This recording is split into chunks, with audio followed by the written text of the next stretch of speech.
ವಿವಿಧ ಸಂಘಟನೆಗಳ ನೇತೃತ್ವದಲ್ಲಿ ನಾವು ಪ್ರತಿಭಟನೆ ಮಾಡ್ತಾ ಇರೋದು ಯಾಕೆ ಅಂತೇಳಿ ತಮಗೆ ಗೊತ್ತಾಗಿದೆ.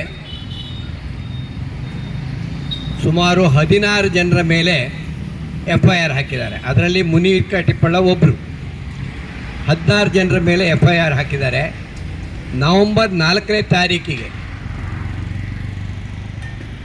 ಇಸ್ರೇಲ್ ಪ್ಯಾಲೆಸ್ತೀನ್ ಮೇಲೆ ಯಾವ ದಾಳಿ ನಡೀತಾ ಇದೆ ಆ ದಾಳಿಯನ್ನು ಖಂಡನೆ ಮಾಡಿ ಎಲ್ಲ ಸಮಾನ ಮನಸ್ಕ ಸಂಘಟನೆಗಳು ಸೇರಿ ಅಲ್ಲಿ ಹೋರಾಟ ಮಾಡಿದ್ದಾರೆ. ಹೋರಾಟ ಮಾಡಲಿಕ್ಕೆ 15 ದಿವಸ ಮೊದಲು, ನವೆಂಬರ್ 4ನೇ ತಾರೀಕಿಂದ ಅದಕ್ಕಿಂತ 15 ದಿವಸ ಮೊದಲು ಹೋಗಿ ಲೆಟ್ರ್ ಕೊಟ್ಟಿದ್ದಾರೆ, ಪತ್ರ ಕೊಟ್ಟಿದ್ದಾರೆ, ನಾವು ಹೋರಾಟ ಮಾಡ್ತೀವಿ ಅಂತೇಳಿ ಹೇಳಿ. ಉತ್ತರ ಕೊಡಲಿಲ್ಲ. ಮತ್ತೆ ಪುನಃ ಹೋಗಿ ಕೇಳಿದಾಗ ಇಲ್ಲ, ಪರ್ಮಿಷನ್ ಕೊಡಲಿಕ್ಕೆ ಆಗೋದಿಲ್ಲ ಅಂಥೇಳಿ ಹೇಳಿದ್ದಾರೆ. ಯಾವುದೇ ಉತ್ತರ ಕೊಡದೇ ಇದ್ದರೂ ಉತ್ತರ ಕೊಡಲಿಲ್ಲ ಮಾತ್ರ ಅಲ್ಲ, ಪರ್ಮಿಷನ್ ಕೊಡಲಿಕ್ಕೆ ಆಗೋದಿಲ್ಲ ಅಂತ ಹೇಳಿದ್ದಾರೆ. ಅದು ರೈಟಿಂಗ್ನಲ್ಲಿ ಕೊಡಲಿಲ್ಲ, ಪರ್ಮಿಷನ್ ಆಗೋದಿಲ್ಲ ಅಂತ.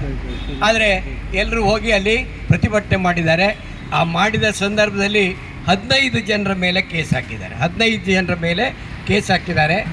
ಆಮೇಲೆ ಅದರ ನಂತರ ರಾಷ್ಟ್ರೀಯ ಹೆದ್ದಾರಿ ನವೆಂಬರ್ 26ನೇ ತಾರೀಕಿಗೆ ರಾಷ್ಟ್ರೀಯ ಹೆದ್ದಾರಿ ಹೊಂಡಗಳು ಬಂದಿದ್ದಾವೆ, ಅಗಲೀಕರಣ ಆಗಿಲ್ಲ.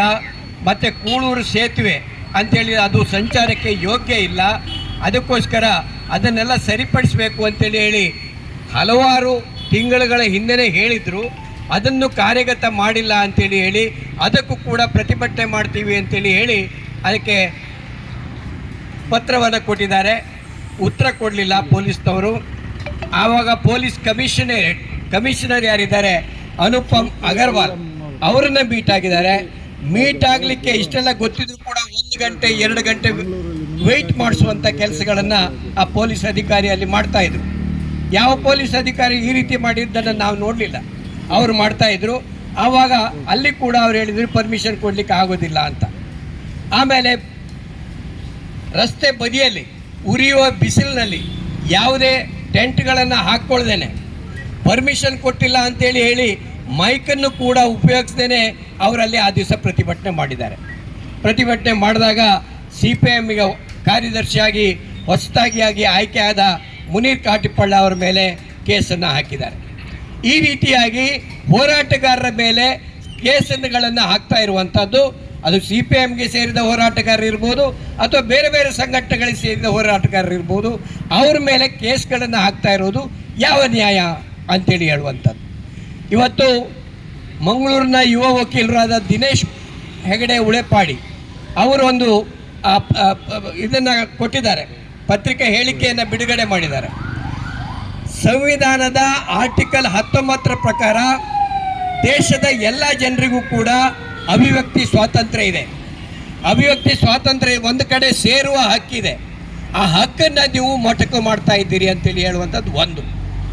ಅವರು ಇನ್ನೊಂದು ಹೇಳ್ತಾ ಇರುವಂಥದ್ದು ಏನಂದರೆ, ಪೊಲೀಸ್ನವರಿಂದ ಪರ್ಮಿಷನ್ನು ತಡ್ಕೊಳ್ಬೇಕಾಗಿಲ್ಲ, ಆದರೆ ಕಾನೂನು ಸುವ್ಯವಸ್ಥೆ ಕಾಪಾಡುವ ಉದ್ದೇಶದಿಂದ ಮಾಹಿತಿಗಳನ್ನು ಕೊಡುವಂಥದ್ದು ಮಾತ್ರ ಇರುವಂಥದ್ದು, ಪರ್ಮಿಷನ್ ತಗೊಳ್ಳುವಂಥ ಅವಶ್ಯಕತೆ ಇಲ್ಲ ಅಂತೇಳಿ ಹೇಳಿ ಅವರು ವಕೀಲರು ಹೇಳ್ತಾ ಇದ್ದಾರೆ. ನಾವು ಇಲ್ಲಿ ಕೂಡ ಉಡುಪಿಯಲ್ಲಿ ಪ್ಯಾಲೆಸ್ತೀನ್ ವಿಷಯದಲ್ಲಿ ಹೆಚ್ಚು ಕಡಿಮೆ ನಾವೆಲ್ಲ ಸಂಘಟನೆಗಳು ಒಟ್ಟು ಸೇರಿ ಹೋರಾಟ ಮಾಡಿದ್ದೀವಿ. ಉಡುಪಿ ನಗರ ಠಾಣೆಯವರಿಗೆ ಮಾಹಿತಿ ಕೊಟ್ಟಿದ್ದೀವಿ, ಅವರು ಆಗೋದಿಲ್ಲ ಅಂತೇಳಿ ಹೇಳಿಲ್ಲ, ನಾವು ಹೋರಾಟ ಮಾಡಿದ್ದೀವಿ. ಆಮೇಲೆ ಪರ್ಮಿಷನ್ ರೈಟಿಂಗ್ನಲ್ಲಿ ಕೊಟ್ಟಿಲ್ಲ, ಸತ್ಯ, ಅದು ಎಲ್ಲ ಕಡೆ ಈಗ ನಡೀತಾ ಇರುವಂಥದ್ದು. ಮೊದಲು ರೈಟಿಂಗ್ನಲ್ಲಿ ಅನುಮತಿಯನ್ನು ಕೊಡ್ತಾ ಇದ್ದರು, ಈಗ ರೈಟಿಂಗ್ನಲ್ಲಿ ಅನುಮತಿ ಕೊಡೋದನ್ನು ಬಿಟ್ಟಿದ್ದಾರೆ. ಆದರೆ ನಡೀತಾ ಇದೆ, ಕೇಸ್ಗಳನ್ನು ಹಾಕ್ತಾ ಇಲ್ಲ. ಆದರೆ ಮಂಗಳೂರಿನಲ್ಲಿ ಒಂದು ಹೊಸ ಅಧ್ಯಾಯವನ್ನೇ ಸ್ಟಾರ್ಟ್ ಮಾಡಿದ್ದಾರೆ ಅನುಪಮ್ ಅಗರ್ವಾಲ್ ನೇತೃತ್ವದ ಆ ಪೊಲೀಸ್ ಇಲಾಖೆ ಅಂತೇಳಿ. ಇನ್ನೊಂದು ಆಶ್ಚರ್ಯಕರವಾದ ಸಂಗತಿ ಏನಂತೇಳಿ ಹೇಳಿದರೆ, ಸೂರತ್ಕಲ್ನಲ್ಲಿ ಯಾವುದೋ ಒಂದು ಹಬ್ಬದ ನೆಪದಲ್ಲಿ 2 ದಿವಸ ಸ್ಟಾಲ್ಗಳನ್ನು ಇಟ್ಟು ಬಹಿರಂಗವಾಗಿ ಚರ್ಚೆಗಳನ್ನು ಮಾಡುವಂಥ ಕಾರ್ಯಕ್ರಮಗಳನ್ನು ಇಟ್ಟಿದ್ದಾರೆ. ರೋಡನ್ನು ಬ್ಲಾಕ್ ಮಾಡಿದ್ದಾರೆ. BJPಯ ಶಾಸಕರು ಭರತ್ ಶೆಟ್ಟಿಯವರೇ ಅಲ್ಲಿ ಇದ್ದುಕೊಂಡು ಈ ಎಲ್ಲ ಕೆಲಸಗಳಾಗಿದ್ದಾವೆ. ಅವರು ಯಾವುದೇ ಪರ್ಮಿಷನ್ ತಗೊಂಡಿಲ್ಲ, ಅವ್ರಿಗೆ ಯಾವುದೇ ತೊಂದರೆಗಳನ್ನು ಇವರು ಮಾಡಿಲ್ಲ ಅಂಥೇಳಿ ಹೇಳಿದರೆ ಏನು? ಆದರೆ ಅಧಿಕಾರದಲ್ಲಿರುವವರು, ಕೇಂದ್ರದಲ್ಲಿ ಅಧಿಕಾರದಲ್ಲಿರುವವರು ಅವ್ರು ಏನು ಬೇಕಾದರೆ ಮಾಡ್ಬೋದು. ಆದರೆ ಸರ್ಕಾರದ ತಪ್ಪುಗಳನ್ನು ಎತ್ತಿ ಹಿಡಿಯೋರು ಯಾರಿದ್ದಾರೆ ಅವರನ್ನು ಮಾತ್ರ ಇದು ವಿರೋಧ ಮಾಡಬೇಕು. ಅವ್ರಿಗೆ ಯಾವುದೇ ಒಂದು ಅನುಮತಿಯನ್ನು ಕೊಡೋದಿಲ್ಲ ಅಂತೇಳಿ ಹೇಳಿದರೆ ಇದು ಯಾವ ನ್ಯಾಯ? ಭಾರತದ ದೇಶದಲ್ಲಿ ನಾವು ಪ್ರಜಾಪ್ರಭುತ್ವದಲ್ಲಿ ಇದ್ದೀವಾ ಅಥವಾ ಸರ್ವಾಧಿಕಾರಿ ಒಂದು ವ್ಯವಸ್ಥೆಯಲ್ಲಿ ಇದ್ದೀವಾ ಅಂತೇಳಿ ಹೇಳುವಂಥ ಪ್ರಶ್ನೆಯನ್ನು ನಾವಿವತ್ತು ಮಾಡಬೇಕಾಗುತ್ತೆ. ಒಂದು ಹೋರಾಟಗಾರರಿಗೆ ಒಂದು ನ್ಯಾಯ, ಒಂದು ವಿಭಾಗದ ಜನರಿಗೆ ಒಂದು ನ್ಯಾಯ ಅಂತೇಳಿ ಹೇಳಿದರೆ ಈ ನ್ಯಾಯವನ್ನು ನಾವು ಒಪ್ಪೋದಿಲ್ಲ, ಅದರ ಬದಲಾಗಿ ಪ್ರತಿಭಟನೆಯನ್ನು ಮಾಡ್ತೀವಿ ಅಂತೇಳಿ ಹೇಳುವಂಥದ್ದು. ಈಗ ನಾವು ಕಾಣ್ತಾ ಇದ್ದೀವಿ, ದಕ್ಷಿಣ ಕನ್ನಡ ಜಿಲ್ಲೆಯಲ್ಲಿ ಮಾತ್ರ ನಡೀತಾ ಇದ್ದಂಥ ಪ್ರತಿಭಟನೆ ಈಗ ಉಡುಪಿ ಜಿಲ್ಲೆಗೂ ಬಂದಿದೆ. ನಿನ್ನೆ ಕುಂದಾಪುರದಲ್ಲಿ ಪ್ರತಿಭಟನೆ ಮಾಡಿದ್ದಾರೆ, ಇವತ್ತು ಉಡುಪಿಯಲ್ಲಿ ನಾವು ಪ್ರತಿಭಟನೆ ಮಾಡ್ತಾ ಇದ್ದೀವಿ. ಯಾಕಂತೇಳಿ ಹೇಳಿದರೆ ಪ್ರತಿಭಟನೆ ಮಾಡುವಂಥದ್ದು ಜನತೆಯ ಹಕ್ಕು. 1950 ಜನವರಿ 26ಕ್ಕೆ ಯಾವ ಸಂವಿಧಾನ ಅಂಗೀಕಾರ ಆಗಿದೆ, ಆ ಸಂವಿಧಾನದಲ್ಲಿ ಪ್ರತಿಭಟನೆ ಮಾಡುವಂಥ ಹಕ್ಕನ್ನು ಕೊಟ್ಟಿದ್ದಾರೆ. ಅದು ಕಾನೂನು ಸುವ್ಯವಸ್ಥೆ ಕಾಪಾಡಬೇಕು, ಇನ್ನೊಬ್ಬರಿಗೆ ತೊಂದರೆ ಆಗಬಾರ್ದು ಅನ್ನುವಂಥದ್ದು ಸತ್ಯ ಇದೆ.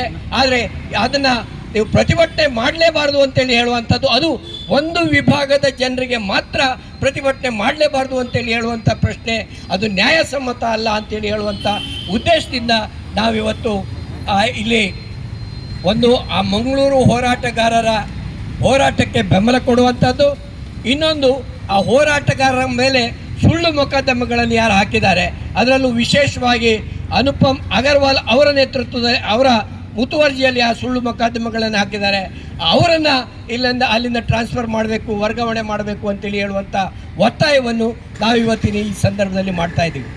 ನಮ್ಮ ಅಲ್ಲಿನ ಮುಖಂಡರೆಲ್ಲ ಇವತ್ತು ಗೃಹ ಮಂತ್ರಿಯವರನ್ನು ಭೇಟಿಯಾಗಿದ್ದರು, ಅವರಿಗೂ ಕೂಡ ಹೇಳಿದ್ದಾರೆ ನಮಗೆ ನಾವು ಇವತ್ತು ಇಲ್ಲಿರುವಂಥ ಎಲ್ಲ ಸಾಮೂಹಿಕ ಸಂಘಟನೆಗಳು ಸಹಮನಸ್ಕರು ನಾವು ಈ BJPಯನ್ನು ಸೋಲಿಸಬೇಕು ಅಂತೇಳಿ ಹೇಳಿ ಕರೆ ಕೊಟ್ಟಿದ್ವಿ. ಯಾಕಂತೇಳಿ ಹೇಳಿದರೆ ಇವರು ಸರ್ವಾಧಿಕಾರಿಗಳಿವರು, ಆದ್ದರಿಂದ ಇವರನ್ನು